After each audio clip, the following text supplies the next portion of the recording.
गणपतीच्या सुट्ट्या संपल्या मग काय वाघ चालला ना भाऊ कॉलेजला लेक्चर प्रॅक्टिकल सगळं करणार मग काय एक दिवस सुद्धा घरी थांबणार नाही. आता तुम्ही म्हणशील एवढं गुलाल काला पडेल भाऊ गणपती बाप्पाचं विसर्जन झालं त्याच्यामुळे एवढा गुलाल पडेल होता आणि पोरांनी डायरेक्ट राडा करून टाकला होता. डायरेक्ट गणेश कुंडापर्यंत गुलाल होता भाई विषय पुढे आल्यानंतर डायरेक्ट चमकी विमकी लावली होती कारण की ना भाई मुस्लिम बांधवांचा सण होता. पोलिसांचा सुडक एकदम कडक बंदोबस्त होता आणि ना भाई पुऱ्या मनमाड शहरामध्ये पोलीस होती.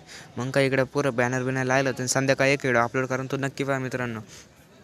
इकडे बसची वाट पाहत होतो फायनली बस आली ना भाऊ मग काय तुमचा बसला टाकी MITला आला MIT कॉलेजला आहे सीन असं बसवाले मामा म्हणे चला म्हणे उतरा म्हणे पटकन खाली काय आलं मामा म्हटलं मामा म्हणे बस फेल झाली डायरेक्ट तुम्हाला 22 नंबर बसमध्ये जावं लागेल. मग काय भाई आम्ही उतरलो ना डायरेक्ट खाली मग 22 नंबर बसची वाट पाहत होतो फायनली ना आली ना भाऊ बस मग काय चढलो आम्ही फायनल बसमध्ये. मग काय सगळ्यांना जागा काही पोरांना जागाच भेटली नाही. तुमच्या कशी मशी जागा भेटली तुमचा बसला ना मग डायरेक्ट SNT कॉलेजला आला आणि SNT कॉलेजमध्ये एंट्री केली ना भाऊ आणि मध्ये वर्गामध्ये पोरं फुल बडबड करत होते शांत बसले होते एकदम.